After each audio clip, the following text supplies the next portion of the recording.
Let us look to the Lord in prayer.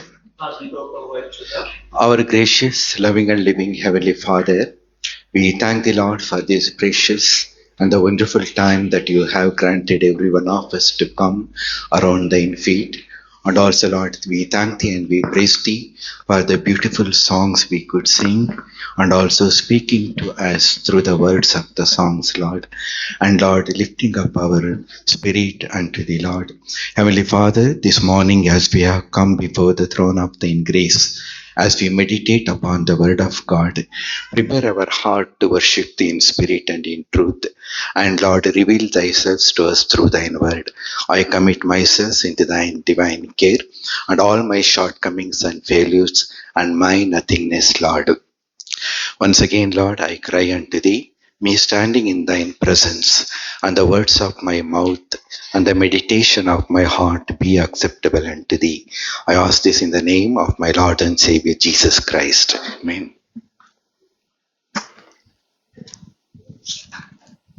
Let us all turn to the book of Romans. రోమీయులకు రాసిన పత్రిక మనందరం తెరుద్దాం. Chapter 3.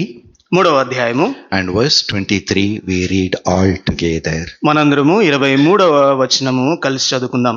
Romans chapter 3 verse 23 we read all together. పౌలు రోమీయులకు రాసిన పత్రిక 3వ అధ్యాయము 23వ వచనం మనందరం కలిసి చదువుకుందాం. For all have sinned and come short of the glory of అనుగ్రహించి God. మహిమను పొందలేకపోతున్నారు. How clearly the word of God is declaring, for all have sinned and come short of the glory of God. చూడండి, దేవుని వాక్యము ఎంత స్పష్టంగా వివరిస్తుందో లేదంటే ప్రకటిస్తుందో. ఏ భేదమును లేదు, అందరూ పాపం చేసి దేవుని మహిమను పొందలేకపోతున్నారు. Through this verse we can very clearly understand that because of sin we have lost the glory of God in our lives. The glory that originally God was given to Adam. మనము ఈ వచనం ద్వారా ఏం అర్థం చేసుకోగలము అని అంటే, దేవుడు మనకు వాస్తవికంగా ఇచ్చిన మహిమను మనము చేసిన పాపము ద్వారా దాన్ని పొందలేకపోతున్నాం. So it is clear our sins were not light, nor were the guilty was small. మన యొక్క పాపములు దీని ద్వారా తెలియబడేది ఏంటి అని అంటే, చాలా చిన్నవైనవి, సులువైనవి, సామాన్యమైనవి కానే కాదు. Because the word of God declares that all have sinned and come short of the glory of God in our life. ఎందుకనంటే దేవుని వాక్యము వెల్లడిపరుస్తుంది, మన యొక్క జీవితంలో మనందరము పాపం చేసి దేవుని మహిమను పొందలేకపోతున్నాం. As we all know, we were created to walk in fellowship with God and made in his own image. మనందరికీ తెలుసు కదా, మనము దేవుని యొక్క స్వరూపంలో, ఆయన రూపంలో నిర్మించబడి ఆయన్ను మహిమపరచడానికి మనము సృష్టించబడ్డాము.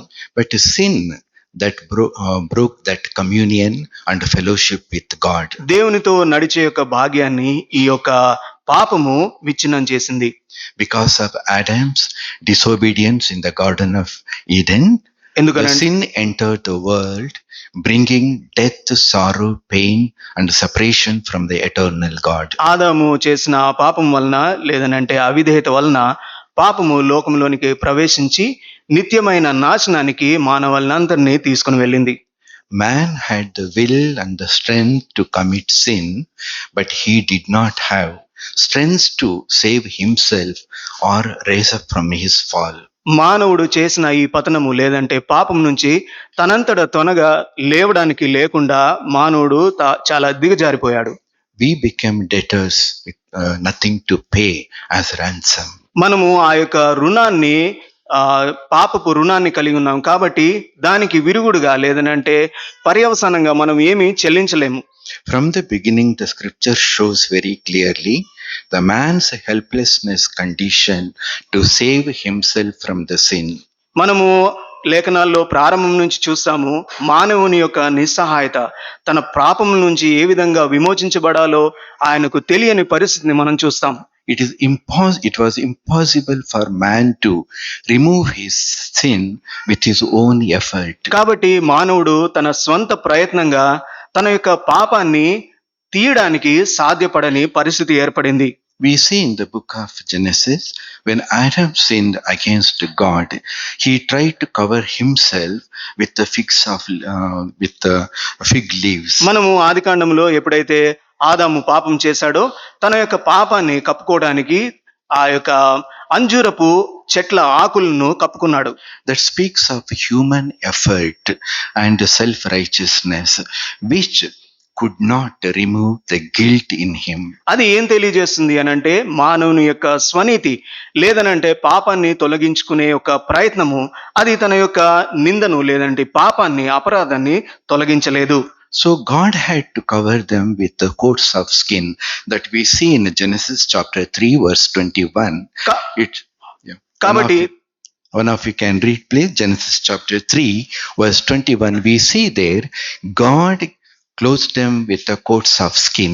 కాబట్టి మనము 3వ అధ్యాయం 21వ వచనం ఆదికాండంలో చూస్తాము. దేవుడు వారి యొక్క పాపము చేసిన విధానాన్ని కప్పటానికి ఒక గొర్రెపు చర్మాన్ని వధించి చర్మాన్ని చొక్కాయలుగా తొడిగించిచ్చారు.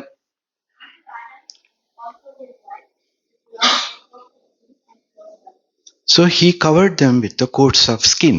కాబట్టి చర్మపు చొక్కాలను వేయించి వారికి తొడిగించెను. An innocent life was taken. ఇక్కడ ఎంతో నిరపరాధి అయిన ప్రాణము పోయింది. The blood was shed. రక్తము చిందించబడింది. Through this act, God showed them very clearly that forgiveness come not by the human effort, but by sacrifice alone. దీని ద్వారా దేవుడు ఏం తెలియజేయాలని అనుకున్నాడు అని అంటే మానవుని ప్రయత్నము తన యొక్క స్వంత పనుల వల్ల కాదు, కానీ కేవలము ఒక అమాయకమైన లేదంటే నిరపరాధి యొక్క రక్తము లేదనంటే ఆ మానవునికి బదులుగా చంపబడిన ఆ జంతువు చేత ఆ పాపాలను తొలగించవచ్చు. Later, under the law of Moses, we see the hundreds of thousands of animals were killed and sacrificed. Yet the Bible says in Hebrew chapter 10 verse 4, let us all read it together. Hebrew chapter 10 verse 4. Hebrew 10:4వ అధ్యాయము. For it is not possible that the blood of bulls and goats should take away sin. Though the hundreds of thousands of animals were killed and offered as a sacrifice, yet man remained with his guilty. ఎన్నో ఎడ్ల కోడల యొక్క రక్తము ఎన్నో ప్రాణాలు పోయినప్పటికీ కూడా మానవుడు తన యొక్క పాపపు ఆ యొక్క నిందను తీసుకుని వెళ్ళాడు. Those sacrifices could not take away the sin. ఆ యొక్క అర్పణలు బలి అర్పణలు పాపాన్ని తీసివేయలేవు. Because they were only a shadow, the shadow of what is going to come. It was the shadow pointing to the cross of Calvary, upon which Jesus himself is going to offer as a perfect sacrifice.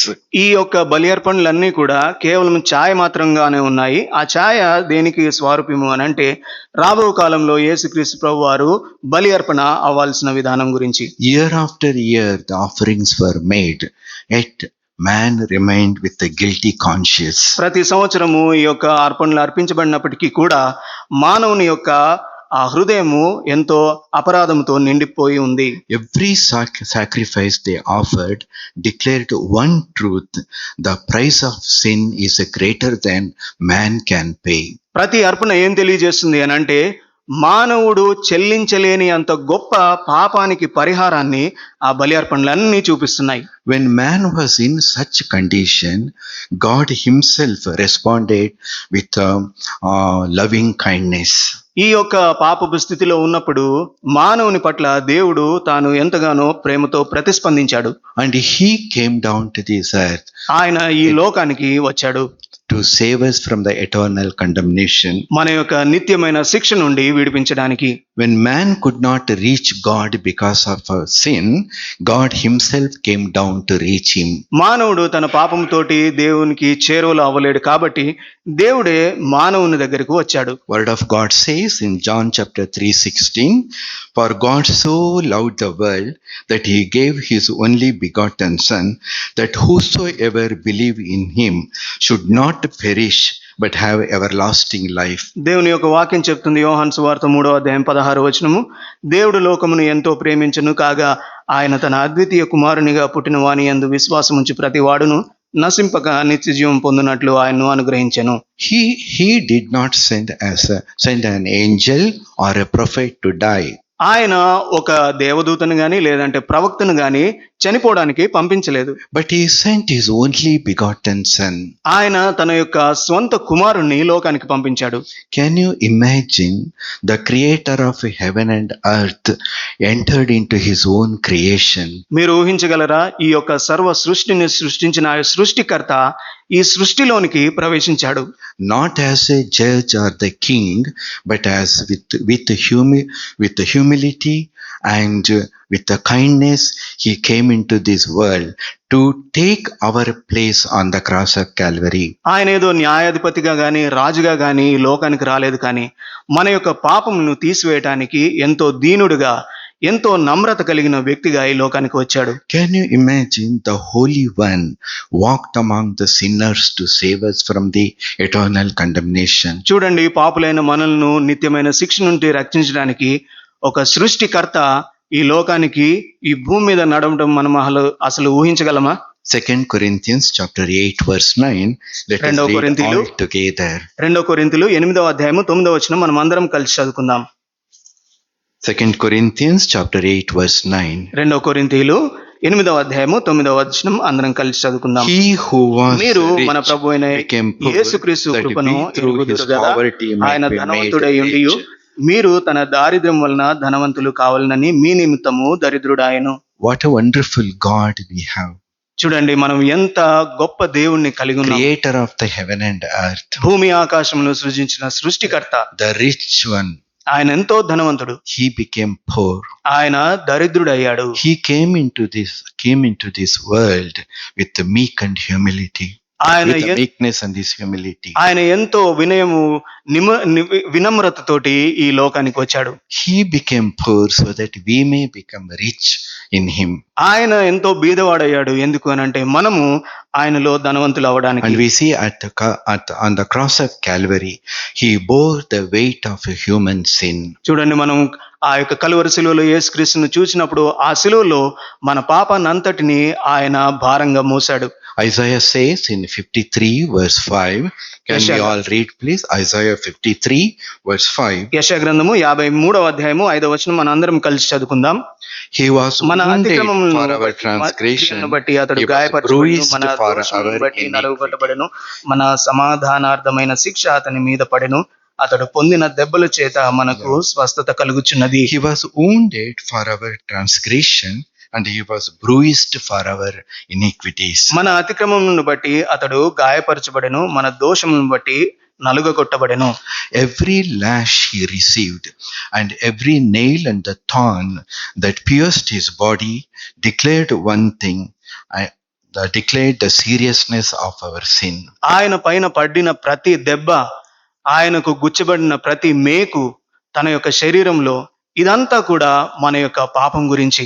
We can understand how terrible our sin was. కాబట్టి మన యొక్క పాపము ఎంత భయంకరమైనదో మనం అర్థం చేసుకోవాలి. God himself has to come down to save us from that terrible sin. అటువంటి భయంకరమైన పాపం నుండి మనల్ని రక్షించడానికి దేవుడే ఈ లోకానికి దిగి వచ్చాడు. So that shows how terrible we were. చూడండి, మనం ఎంత దరిద్రులమో, ఎంత భయంకరమైన వారమో. Terrible our nature was. మన యొక్క స్వభావం ఎంత భయంకరమైనదో చూడండి. How terrible our attitude and our behavior was. మన యొక్క దృక్పథము, మన యొక్క ప్రవర్తన ఎంత భయంకరమైనదో చూడండి. We were terrible than the wildest animal in this world. ఈ యొక్క లోకంలో క్రూరమైన జంతువు కంటే కూడా భయంకరులం. To save such people, God himself had to come down to this earth. అటువంటి వారిని రక్షించడానికి దేవుడే ఈ లోకానికి రావాల్సి వచ్చింది. Through his death, he broke the sin and the death on the cross of Calvary. The power of sin and the death on the cross of Calvary. ఆయన యొక్క మరణం ద్వారా కలువరి శిలువలో మరణం పైన, అదే విధంగా పాపం పైన విజయం సాధించాడు. Romans chapter 6 verse 23. రోమీయులకు రాసిన పత్రిక 6వ అధ్యాయం 23వ వచనము. Let us read together. మనమందరము ఆ వచనాన్ని చదువుకుందాం. Romans chapter 6 verse 23. Roma 6:23. For the wages of sin is death, but the gift of God is eternal life through Jesus Christ our Lord. క్రీస్తు యేసునందు నిత్య జీవము. Our wages of sin We were only supposed to die in eternity. చూడండి, మన యొక్క పాపముల యొక్క జీతము మనము కేవలం నరకములో పడి నశించవలసిందే. Because of God's agape love that we received eternal life through his beloved son, our Lord and Savior Jesus Christ. కానీ దేవుని యొక్క అగాపే ప్రేమ ద్వారా యేసుక్రీస్తు ప్రభు వారి యొక్క మరణము ద్వారా మనము ఈ యొక్క నిత్య జీవాన్ని పొందుకున్నాము.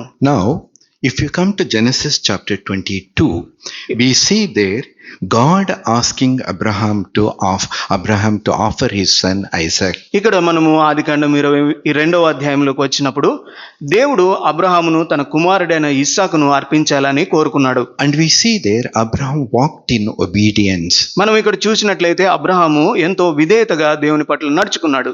And before knife fell, God provided a substitute, a ram in the thickets.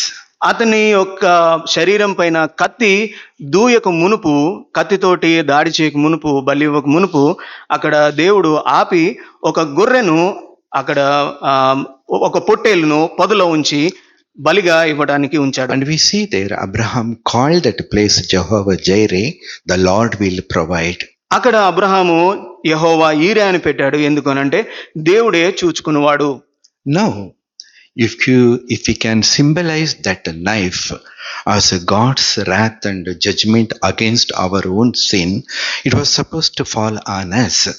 కాబట్టి మన మీద దేవుని యొక్క ఉగ్రత లేదనంటే ఆ యొక్క శిక్ష పడే విధంగా ఉంది. But God provided substitute, the Lamb of God, his beloved son in our place. కానీ దేవుని గొర్రెపిల్లగా ఉన్న యేసుక్రీస్తు ప్రభు అయిన తన కుమారుణ్ణి మనకు బదులుగా ఆయన బలి అర్పణకు ఇచ్చాడు. God provided. దేవుడే చూచుకున్నాడు, లేదంటే దేవుడే ఇచ్చాడు. And he became our Jehovah Jireh. ఆయనే మన యెహోవా ఈరే అయ్యాడు. And if you come to the book of Exodus chapter 12, నిర్గమకాండము 12వ అధ్యాయాన్ని మనం we see there, అక్కడ మనం చూసేది ఏంటంటే we see there the every household who applied the blood on their doorpost, they were saved from the death. ఎవరైతే ద్వార బంధకముల మీద రక్తాన్ని వారు పూసి ఉంచుతారో వారు మరణం నుంచి తప్పించబడతారు. What did God say there? What did God say there? దేవుడు In Exodus chapter 12 verse 13, God said, "When I see the blood, I will pass over you." ఇక్కడ చూడండి, దేవుడు ఏం చెప్పాడు? 12వ అధ్యాయం 13వ వచనం, మీరున్న ఇండ్ల మీద ఆ రక్తము మీకు గుర్తుగా ఉండును, నేను ఆ రక్తమును చూచి మిమ్మును నశింపజేయక దాటిపోయేదను. When I see the blood, I will pass over you, I will not strike you. నేను ఆ రక్తాన్ని చూచి మిమ్మును నశింపజేయను, మిమ్మల్ని దాటిపోతాను. That night the blood stood between life and death. ఇక్కడ చూడండి, ఆ యొక్క రోజున జీవానికి మరణానికి మధ్యన రక్తము నిలిచి ఉన్నది. Likewise today, it is the blood of the Lord Jesus Christ, the blood, his covenant blood stands between life and death, stands between we and God's judgment. కాబట్టి ఈ దినాన్ని కూడా దేవుని యొక్క నిబంధన రక్తము మన మధ్య దేవుని మధ్య నిలిచి ఉన్నది. మరణానికి జీవానికి మధ్యన ఆ నిబంధన రక్తము నిలిచి ఉన్నది. By dying on the cross of Calvary, he accomplished the work of redemption. ఆయన కలువరి శిలువలో చనిపోవడం వలన విమోచన కార్యాన్ని ఆయన సంపూర్ణం చేశాడు. The cross of Calvary has become the place of healing and life for you and me. Calvary శిలువ మన యొక్క జీవితాల్లో స్వస్థతను చేకూర్చే స్థలంగా మారింది. And the Lamb of God, the Jesus himself, became the mediator between God and man. దేవుని యొక్క గొర్రెపిల్ల అయిన యేసుక్రీస్తు ప్రభువారు దేవునికి మానవులకు మధ్యన మధ్యవర్తి అయ్యాడు. 1 Peter chapter 1 verse 18. మొదటి పేతురు, we read all together. మొదటి పేతురు మొదటి అధ్యాయము 1 Peter chapter 1 verse 18. 18వ వచనం. మొదటి పేతురు మొదటి అధ్యాయము 18వ వచనం మనం అందరం కలిసి చదువుకుందాం. We were redeemed. పితృ పారంపర్యమైన మీ వ్యర్థ ప్రవర్తనను విడిచిపెట్టినట్లుగా వెండి బంగారముల వంటి క్షయ వస్తువుల చేత మీరు విమోచింపబడలేదు. Nothing of human effort or our good works or silver or gold saved us. కాబట్టి మానవుని యొక్క స్వప్రయత్నాలు, తన యొక్క సాధ్యాసాధ్యాల వలన, లేదనంటే బంగారం వెండి వలన వీటి దేని వలన కూడా రక్షించబడలేదు, But- విమోచించబడలేదు. But it is the blood of the Lord Jesus Christ redeemed us from all the sin and guilt and the power of death. కాబట్టి యేసుక్రీస్తు ప్రభువారి రక్తం వలన మాత్రమే మనము మన యొక్క నిర్దోషత్వము నుండి, పాపము నుండి విమోచించబడ్డాము. What the law could not accomplish, Jesus accomplished on the cross of Calvary. ఏదైతే ధర్మశాస్త్రము చేయలేకపోయిందో క్రీస్తు శిలువలో దాన్ని నెరవేర్చాడు. By offering himself on the cross of Calvary, he defeated Satan and he broke the sting of the death, and he resurrected again on the third day as victorious Lord. ఆయన మరణపు ముళ్ళును విరిచాడు, విజయవంతుడిగా ఆయన తిరిగి లేచాడు. ఆయన తను కలువరి శిలువలో మరణించటం ద్వారా. Romans chapter 6:14. రోమిలకు రాసిన పత్రిక He not only forgave our sins, but also broke the power of sin.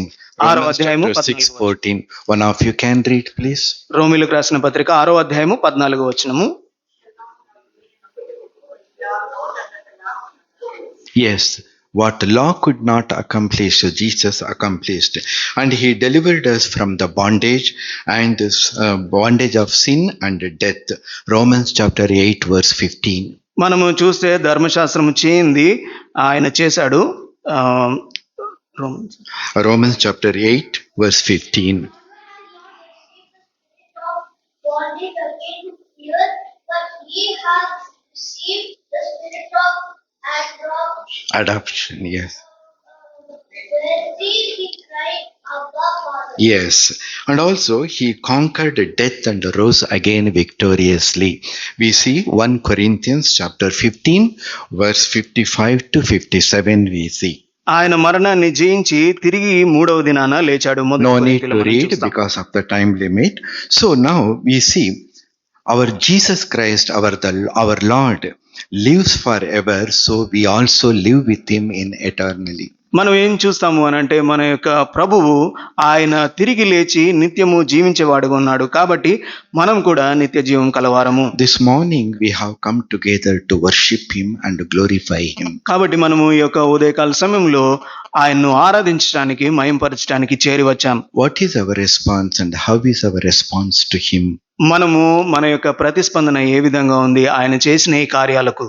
Such a great work of redemption demands a response from you and me. ఎంతో గొప్ప విమోచన కార్యము మన నుంచి ప్రతిస్పందనను కోరుకుంటుంది. Psalmist says in 116 verse 12. Can we turn to book of Psalms? 116వ Keerthana 116 116 verse 12. 12వ వచనము. We read all together. మనమందరం కలిసి చదువుకుందాం.